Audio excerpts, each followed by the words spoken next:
But if you talk about a bit about the lanes, Monkey King versus the Leshrac. I think this is the lane where both sides should be even. Of course, the Monkey King does have to be careful. Meanwhile, towards that top side, Saxa is trying to make his escape, but unfortunately for him, his wind run down about 3 seconds right now. Will he be able to make it out? Does have that wind run, trying to go for those jukes around those trees, but Mira is just a bit too smart for those jukes. Of course, it is just level 1. Mira, doesn't he not have the void? He does have the void. He's trying to hold it so that Saxa can't TP away. A big brain play coming up from Mira. Of course, Saxa has used his wind run yet again. There the voice comes out as Saxa again. He's still able to run away. One more hit will be able to find it. Mira coming in with that first blood thanks to an overextension. Will TP towards that bot lane and has picked himself up those boots of speed.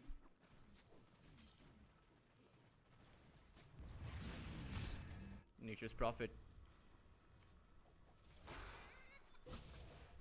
on that safe lane position. Now the good thing about this Nature's Prophet, the few good things that I have to say about this hero, is the fact that he's ranged, right? So 33 with that vacuum and with that ion shell should not be able to zone out Nightfall, and in fact coupled up with Panto with that Hex and possible Shackle combination coming about, you might have a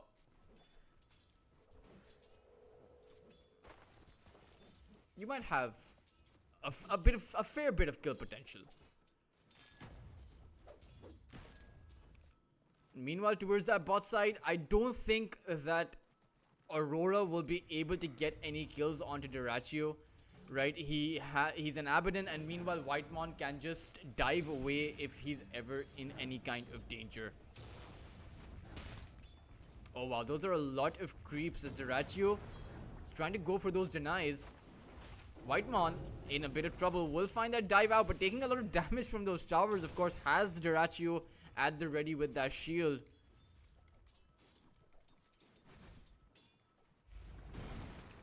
And now it looks like they want to engage onto Duraccio. Mira with that silence coming in. Of course, you do have that shield, but it's popped, and with the metamorphosis coming in, they're going to be able to take down the position 1 yet again early on. Aurora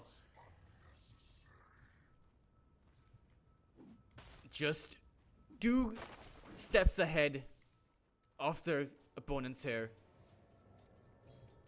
as already the offlane Abaddon requires the right circumstances to come online, and these are very far away from the right circumstances. Giving away your life to an overzealous attempt at soaking all of those creeps that were formed it just cost him over there. Meanwhile, towards that top side, again a demonstration of some of that kill potential coming up from Aurora, able to take down that Nature's Prophet and almost making this way. Oh no, BZM, he got run down. Aurora, all 3 lanes, much like the previous game, all 3 lanes going in their favor. 3 minutes in, it's a bit of a disaster, and it's very unfortunate for the side of Tundra. I mean, things were not supposed to go this way for them.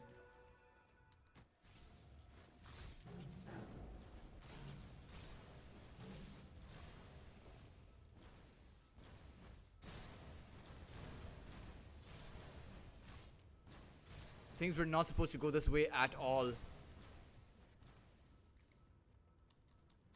Monkey King still needs to be careful. It's still nighttime. Mira, unfortunately, was spotted out this time around.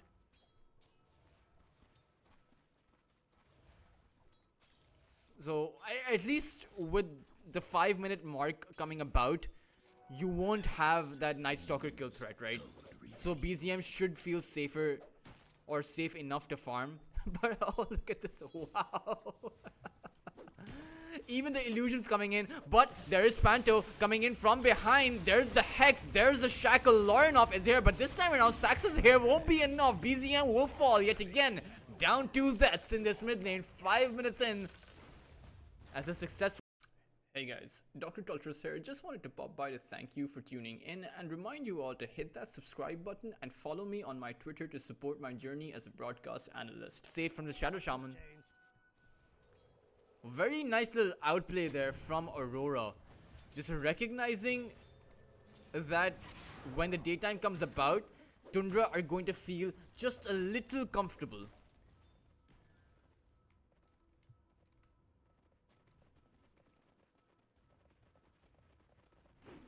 Five in 0 right now. As yet again, Panto's making his way towards this mid lane. But of course, this time around, he just wants to be securing that 6-minute rune for his team. It is towards that top side. Of course, we'll take that arcane rune, but perhaps he's going to pay for this life. Dodging that power shot though, and it's BZM who's going to be in trouble. The Sprout coming in, but BZM does have that surge from coming in from 33. Unfortunately for the Darkseer though, he's used the surge and he might just end up losing his life for this. Of course, he is going to get shackled down and just no way to escape, will end up falling. And towards that backline, 33, he overstayed his, Saxa, he overstayed his welcome. 4 heroes from Aurora are gathered here to try and halt any counter initiation coming out from Tundra.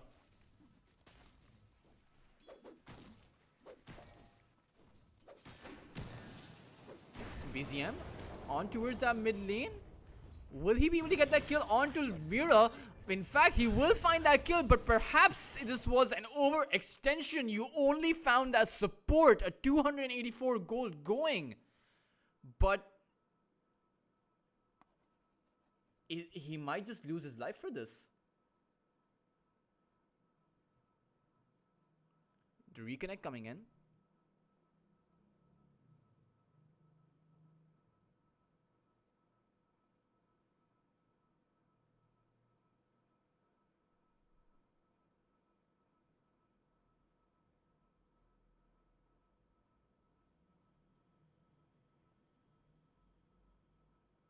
Okay, so apparently there was some sort of Monkey King bug that happened.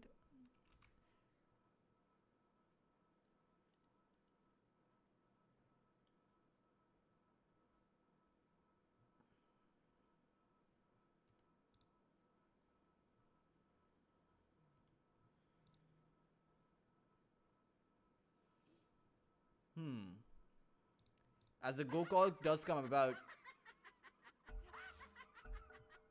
Oops, sorry about that, guys. The go call does come about. BZM in a lot of trouble over here. Will probably end up dying for the 3rd time. And this was not a worth it kill. This was simply just not worth it for the side of Tundra. I mean, they've also lost their tower towards that top side, as Aurora are just running them down. Massive mistakes coming out early on in that laning phase. Losing that Monkey King, or rather losing that Abaddon to start it off. That Wind Ranger who was very out of position even before the game started. And BZM overextending despite getting ganked twice.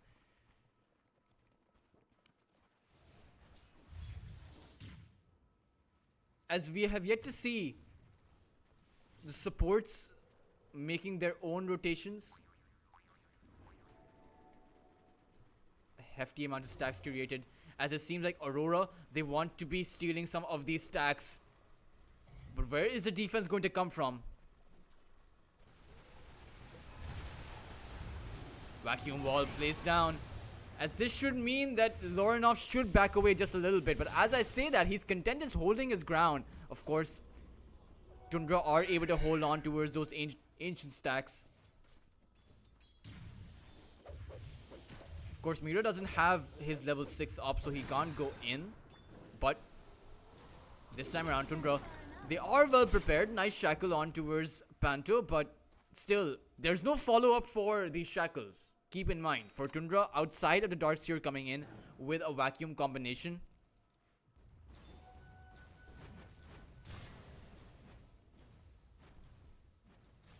as Toronto Tokyo continuing to farm up.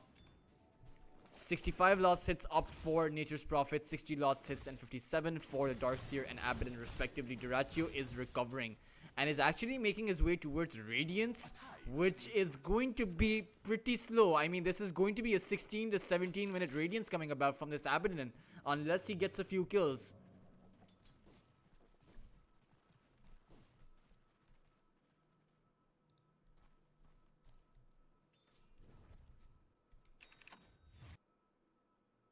Sorry about that, guys. I will just resume. The heroes were messing up a bit, so I had to go for just a second of a pause.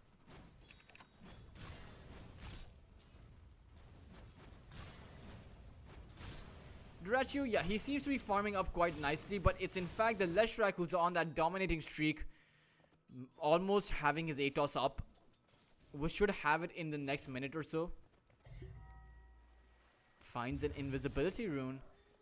It's not the strongest rune, but can he make something happen with this?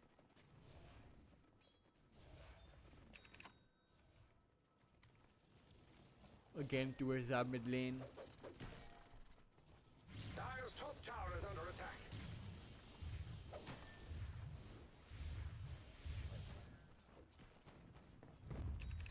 A smoke coming out from Tundra.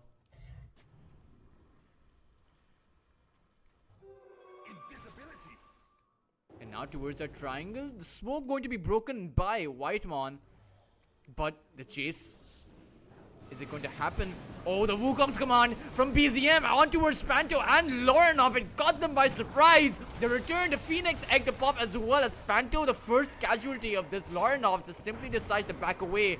Can he make it out in time? He does have the guise of the invisibility rune, so he should be safe. Overall though, 2 ultimates and only 1 kill to be found. Not the ideal thing, but it's I mean, being down 7 kills, this was certainly something that was worth it, and it's a decent enough way to earn some respect in this game from Aurora, because you can't let Aurora rotate anywhere they want, right? Which was the theme of this game. Just constantly, time and time again, Leshrac was able to make his move on towards that triangle.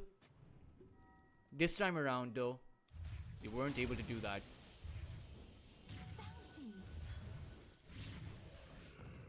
This won't be pretty. They've reached Dire's top tower.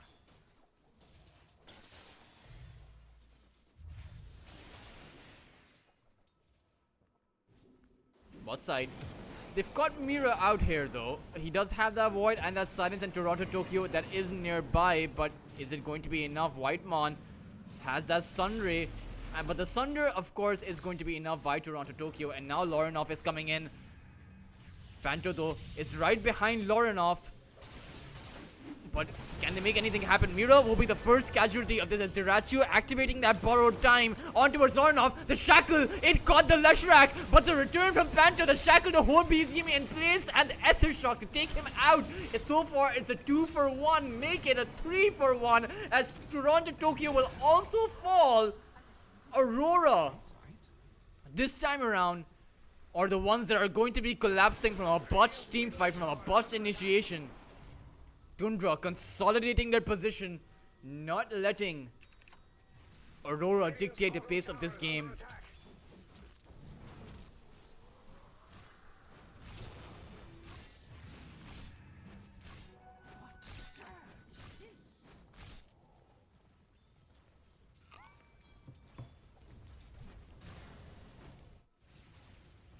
Night Stalker. Mira yet again is going to be struggling this time. I mean, it's just the position for Night Stalker. There's no farming toolkit available for the Night Stalker, so how exactly is the Night Stalker supposed to be catching up? It's a big question, right? It's a question that a lot of teams struggle with when they pick themselves up this hero.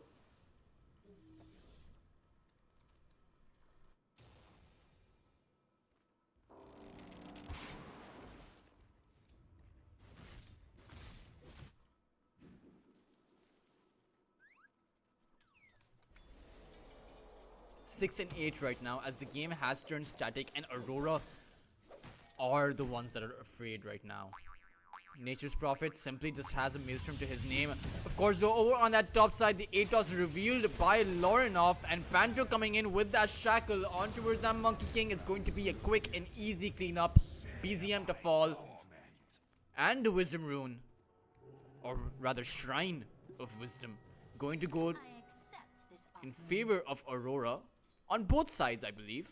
I think Toronto Tokyo should be securing that Shrine of Wisdom. Who grabbed the shrine? Okay, so he already took the shrine.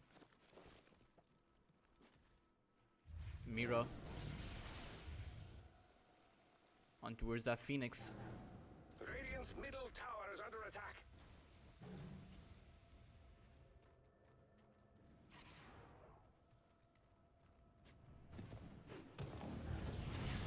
Root on towards that Phoenix, and now the Shaman wards also being dropped here because Aurora won this tier 1 tower. That kill was merely the cherry on top. Radiant structures now that they Or Tundra going to go for the defense here. Mira does have that Dark Ascension, but the wards, they're going to get cleared up pretty quickly, as it doesn't seem like Aurora will be able to make their way towards the tower.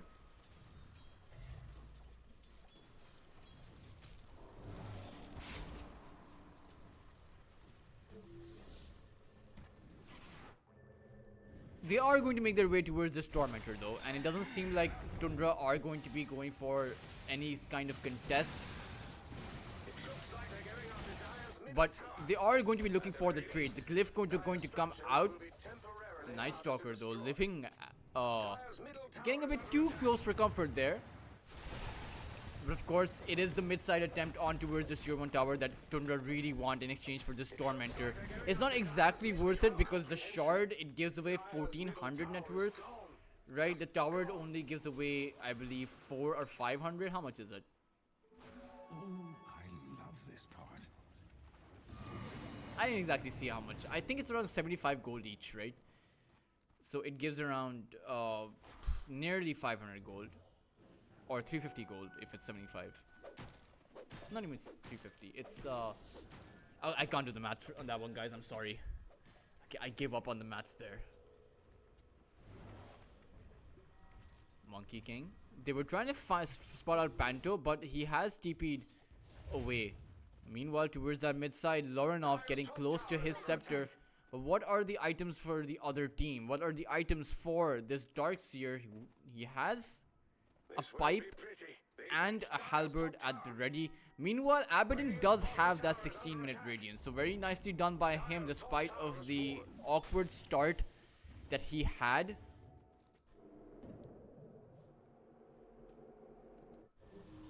They're going to TP towards that bot side. Nightfall, he's the one in trouble, slowed down as 33 is on him.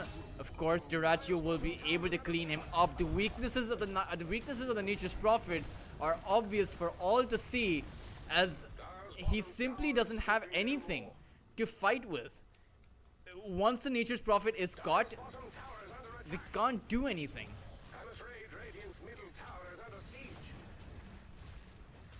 As they want to be going for this mid-side tower. Meanwhile, towards that mid-side, BZM goes in with that boundless strike on towards Panto. The shackle to just buy some amount of time, but it won't be enough, of course. Panto will end up dying here momentarily. There it is. As Tundra also clear up a tier 2 tower, Aurora, I will have to say, they're in a huge trouble here. Sure, it's just a 3000 net worth lead, but look at the objectives. Tier 1 towers still standing for Tundra. Meanwhile, you took your tier 2 tower and you potentially want more on towards BZM. The shackle to hold Leshrac in place. LORENOF under the Wukong's command will just simply die, as Aurora simply can't counter initiate despite of the Dark Ascension. Mira will just be brought back from the vacuum, as it seems like they're not done. BZM surged up on towards Nightfall. Nature's Prophet, no way to defend yourself. 3 heroes to fall. Panto to be the 4th casualty, as he simply can't do anything. A high five from BZM as he takes Panto's life. I see for you a future full of 12 and 10 right now.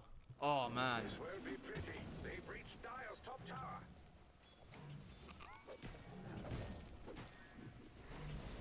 8,000 net worth lead. This is an absolute disaster for Aurora. Their draft simply did not work out for them. And I mean, despite of the great start that they had, I mean, there is no better start to a game. You took first blood before the game even started. You took the mid laner down twice in the laning phase. You took the position 1 down in that bot lane. But still, if you're not able to consolidate your standing in the mid game after all of those early skirmishes that you won, I mean, what more is there to say?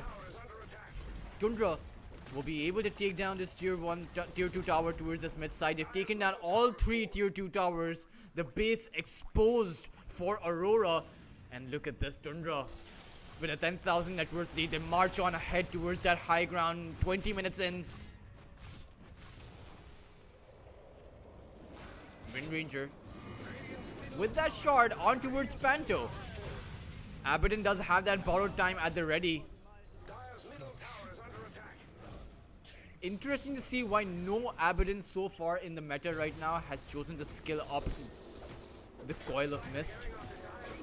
As Tundra on towards that tier 3 tower. Things are looking grim for Aurora. Atos from LORENOF, but it's a desperate attempt to save his own life. The Bloodstone to be activated. The heal is just not enough. He's going to fall. Toronto Tokyo TP'd into his grave. He's going to die for it too. As Aurora, they're losing. They've lost 2 cores. And they're going to be losing this mid lane of Rax. Nature's Prophet simply can't do anything other than cuts a few creep waves, but it's just not enough. Mid lane of Rax going to fall. As there's no incentive for Tundra to go back. They can just simply march on ahead.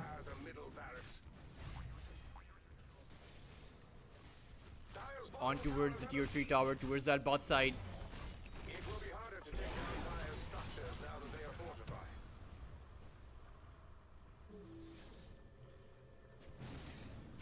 LORENOF TPing in, needs to be a bit careful. Vacuum to bring them in place. LORENOF, he just died as soon as he respawned, and Nightfall to fall too. This time around, he won't be cutting any creeps. And look at this, Aurora, we're going for that wraparound, but they just lost their cores before they could go for it. As 2 lanes of Rax going to come out for Tundra, 18,000 net worth lead. Buybacks are not available for either the Furion or the Leshrac. As Tundra, they're just going to go forward. They're going to march forward. Toronto Tokyo being taken out from that back line. Oh no. Aurora are collapsing all around. It's the circus. As Whiteman is going to throw that voice line out. The last hope for Aurora is a Hail Mary play. In Atos to start it off, Mira tries to go in, but the shackle from Saxa to hold them in place. LORENOF simply can't do anything. Mira to fall, Toronto Tokyo to call the GG. They're going to tap out of this one. Aurora exit this tournament, exit PGL Wallachia season number 3. Meanwhile, Tundra Esports live to fight another day. They're going to be progressing in those lower brackets.